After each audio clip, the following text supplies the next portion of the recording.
उत्पत्ति अध्याय 21।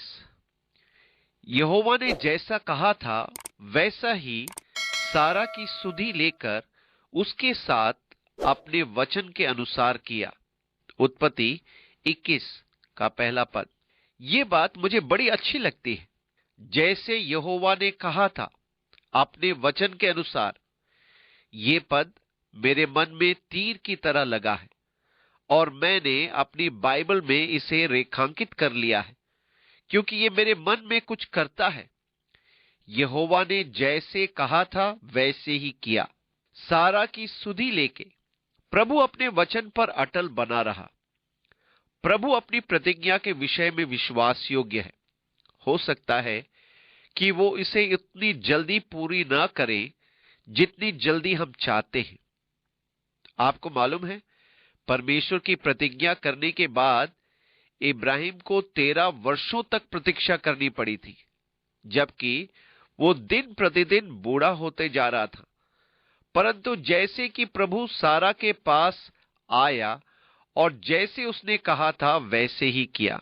सो सारा इब्राहिम से गर्भवती होकर उसके बुढ़ापे में उसकी नियुक्त समय पर जो परमेश्वर ने उसे ठहराया था, एक पुत्र उत्पन्न हुआ। इब्राहिम ने अपने पुत्र का नाम जो सारा से उत्पन्न हुआ था इसहाक या हसी रखा। उत्पत्ति 21 2 और 3 पद। निश्चय ही ये उसके पुत्र के लिए एक उपयुक्त नाम है, क्योंकि पहली बार परमेश्वर ने कहा था, देख तेरी पत्नी साराई के एक पुत्र उत्पन्न होगा। इस पर इब्राहिम हंस पड़ा था। और बाद में जब प्रभु का स्वर्गदूत इब्राहिम के पास आया और कहा, सारा एक पुत्र को जन्म देगी, उस समय सारा तंबू के द्वार पर खड़ी इन बातों को सुन रही थी और वो मन ही मन हंस पड़ी थी। तब स्वर्गदूत ने उससे कहा, तू क्यों हंसी? उसने कहा, मैं तो नहीं हंसी थी।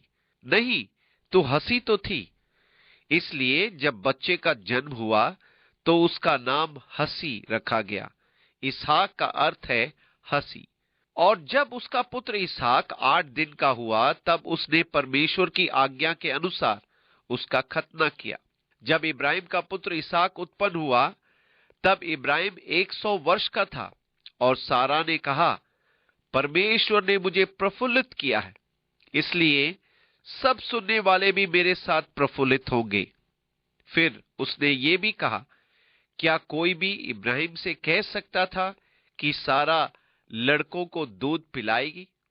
पर देखो, मुझसे उसके बुढ़ापे में एक पुत्र उत्पन्न हुआ और वो लड़का बड़ा और उसका दूध छुड़ाया गया। और इसहाक के दूध छुड़ाने के दिन इब्राहिम ने बड़ा जेवनार की। उत्पत्ति 21 4 से 8 पद। क्या आप ये नहीं जानते कि ये बच्चा बच्चों में सबसे दुलारा अर्थात लाड़ प्यार का पुत्र था? स्वाभाविक है, क्योंकि एक लंबी प्रतीक्षा के बाद प्राप्त अपनी संतान सच में ये क्या ही आनंद की बात रही होगी। और मुझे निश्चय है कि वो सबकी आंखों का तारा रहा होगा। तब सारा को मिस्री दासी हजीरा के पुत्र जो इब्राहिम से उत्पन्न हुआ था हंसी करता हुआ दिखाई पड़ा। उत्पत्ति 21 का 9 पद। उस समय इश्माएल हजीरा का पुत्र 13-14 वर्ष का किशोर था और इस बड़े समारोह और भोज के समय पर उसने ठट्टा किया। वो अपने इस सौतेले भाई को तिरस्कार की दृष्टि से देख रहा था और सारा ने उसके इस ठट्टे के व्यवहार के बर्ताव को देखा। सो इस कारण उसने इब्राहिम से कहा, इस दासी को पुत्र सहित निकाल दी, क्योंकि इस दासी का पुत्र मेरे पुत्र इसहाक के साथ भागी नहीं होगा। ये बात इब्राहिम को अपने पुत्र के कारण बहुत बुरी लगी। उत्पत्ति 21 10 और 11 पद। अब इब्राहिम तो टूट गया था। वो इश्माएल से प्रेम करता था क्योंकि इश्माएल उसका पुत्र था और सारा की इस बात ने इब्राहिम को वास्तव में चोट पहुंचाई थी। तब परमेश्वर ने इब्राहिम से कहा, उस लड़के और अपनी दासी के कारण तुझे बुरा न लगे। जो बात सारा तुझसे कहे उसे मान, क्योंकि जो तेरे वंश कहलाएगा सो इसहाक ही से चलेगा। उत्पत्ति 21 का 12 पद। अतः परमेश्वर ने इब्राहिम से कहा कि वो अपनी पत्नी की बात को सुने, उसकी बात पर कान लगा, अर्थात मान ले, और दासी को पुत्र सहित निकाल दे। दासी के पुत्र से भी मैं एक जाति उत्पन्न करूंगा, इसलिए वो तेरा वंश है। सो इब्राहिम ने बिहान को तड़के उठकर रोटी और पानी से भरी चमड़े की थैली भी हाजिरा को दी और उसके कंधे पर रखी, और उसके लड़के को भी उसे देकर उसे विदा किया। सो वो चली गई और बेरशेबा के जंगल में भटकने लगी। उत्पत्ति 21 13 और 14 पद। अब उसे जो दिया गया था वो निश्चय ही बहुत थोड़ा था। पानी से भरी चमड़े की थैली और रोटी दी, और तब उसे विदा कर दिया गया, और वो बेरशेबा के क्षेत्र में भटकने लगी। प्रत्यक्ष रूप से तो वो मिस्र को जाना चाहती थी, पर मार्ग से भटक गई थी। जब थैली का जल चूक गया, तब उसने लड़के को एक झाड़ी के नीचे छोड़ दिया, और आप उसे तीर भर के टप्पे पर दूर जाकर उसके सामने ये सोचकर बैठ गई कि मुझको लड़के की मृत्यु देखनी ना पड़े। तब वो उसके सामने बैठी हुई चिल्ला चिल्ला कर रोने लगी। उत्पत्ति 21वें अध्याय 15 और 16 पद। अब ये तो इसहाक के दूध छुड़ाने के बाद हुआ, और उस जमाने में वे बच्चों को 3 या 4 साल तक अपना दूध पिलाती थी।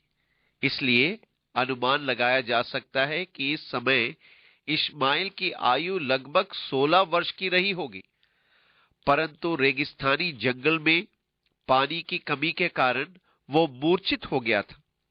उसकी मां ने बड़ी कठिनाई से उसे एक झाड़ी के नीचे लिटा दिया, और वो तीर मारने की दूरी पर जाकर बैठ गई थी कि उसको अपने पुत्र की मृत्यु ना देखनी पड़े। और परमेश्वर ने उस लड़के की सुनी, और उसके दूत ने स्वर्ग से हजीरा को पुकार के कहा, हे हजीरा, तुझे क्या हुआ? उत्पत्ति 21 का 17 पद। अतः स्पष्ट है कि इश्माइल भी मूर्छा खाते हुए उस झाड़ी के नीचे से परमेश्वर को दुहाई दे रहा था। लाजमी था, क्योंकि पानी न मिलने से मृत्यु मुंह भाए खड़ी थी। क्या आप जानते हैं कि कितनी बार परमेश्वर स्वर्ग से कहता है, तुझे क्या कष्ट है, तो क्यों दुखी है? परमेश्वर उनकी जो उसे पुकारते हैं, उसकी दुहाई देते हैं, स्वर्ग से सुनकर उत्तर देता है। मत डर, क्योंकि जहां तेरा लड़का है वहां से उसकी आवाज परमेश्वर को सुन पड़ी है। उठ, अपने लड़के को उठा और अपने हाथ से संभाल, क्योंकि मैं उसके द्वारा एक बड़ी जाति बनाऊंगा। तब परमेश्वर ने उसकी आंखें खोल दी और उसको एक कुआं दिखाई पड़ा। तब उसने जाकर थैली को जल से भरकर लड़के को पिलाया, और परमेश्वर उस लड़के के साथ रहा। और जब वो बड़ा हुआ, तब जंगल में रहते रहते धनुधारी बन गया। वो पारान नाम जंगल में रहा करता था, और उसकी माता ने उसके लिए मिस्र देश से एक स्त्री मंगवाई। उत्पत्ति 21 17 से 21 पद। इस प्रकार इश्माइल अरबी लोगों का पिता बना। वास्तव में तो अरबी और इस्राएली इब्राहिम के कारण एक दूसरे से जुड़े हैं, आपस में रिश्तेदार हैं। इश्माइल के निकले जाने से आज के दिन तक अरबियों और इस्राएलियों में कड़वाहट एवं शत्रुता बनी हुई है। उन दिनों में ऐसा हुआ कि अबीमेलेक अपने सेनापति पीकोल को संग लेकर इब्राहिम से कहने लगा, जो कुछ तू करता है उसमें परमेश्वर तेरे संग रहता है। सो अब मुझसे यहां इस विषय में परमेश्वर की किरिया खा कि तू ना तो मुझसे छल करेगा और ना कभी मेरे वंश से करेगा, परंतु जैसी करुणा मैंने तुझ पर की है वैसे ही तू मुझ पर और इस देश पर भी जिसमें तू रहता है करेगा। इब्राहिम ने कहा, मैं किरियर खाऊंगा। उत्पत्ति 21 22 से 24 पद। अब अबीमेलेक समझ चुका था कि इब्राहिम के ऊपर परमेश्वर की आशीष और समृद्धि का हाथ है।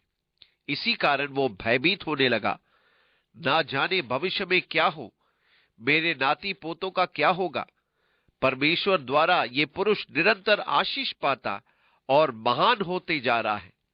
फिर चूंकि इब्राहिम शक्तिशाली होते जाएगा, तो एक दिन वो हमें मिटा भी सकता है। इसलिए उसने सोच विचार के इब्राहिम के सामने संधि करने का प्रस्ताव रखा। और इब्राहिम ने अबीमेलेक को एक कुएं के विषय में, जो अबीमेलेक के दासों ने बलपूर्वक ले लिया था, उल्हाना दिया। तब अबीमेलेक ने कहा, मैं नहीं जानता कि किसने ये काम किया, और तूने भी मुझे नहीं बताया, और ना मैंने आज से पहले इसके विषय में सुना। तब इब्राहिम ने भेड़ बकरी और गाय बैल अबीमेलेक को दिए, और उन दोनों ने आपस में वाचा बांधी। इब्राहिम ने भेड़ की 7 बच्ची अलग कर रखी। तब अबीमेलेक ने इब्राहिम से पूछा, इन 7 बच्चियों का जो तूने अलग कर रखी है, क्या प्रयोजन है? उसने कहा, तू इन 7 बच्चियों को इस बात की साक्षी जानकर मेरे हाथ से ले कि मैंने ये कुआं खोदा है। उन दोनों ने जो उस स्थान में आपस में किरिया खाई, इसी कारण उसका नाम बेरशेबा पड़ा। तब उन्होंने बेरशेबा में परस्पर वाचा बांधी। तब अबीमेलेक और उसका सेनापति पीकोल उठकर फिलिस्तियों के देश में लौट गए। फिर इब्राहिम ने बेरशेबा में जाऊ का एक वृक्ष लगाया और वहां यहोवा से, जो सनातन ईश्वर है, प्रार्थना की। उत्पत्ति 21:25 से 33 पद। यहां बेरशेबे का अर्थ है किरिया का कुआं, जहां इब्राहिम ने वाचा बांधी थी। सनातन ईश्वर को इब्रानी में एल ओवलाम कहा जाता है, और इब्राहिम फिलिस्तियों के देश में बहुत दिनों तक परदेशी होकर रहा। इन बातों के पश्चात ऐसा हुआ कि परमेश्वर ने इब्राहिम से यह कहकर उसकी परीक्षा की। उत्पत्ति 21 का 34 पद और 22 का पहला पद।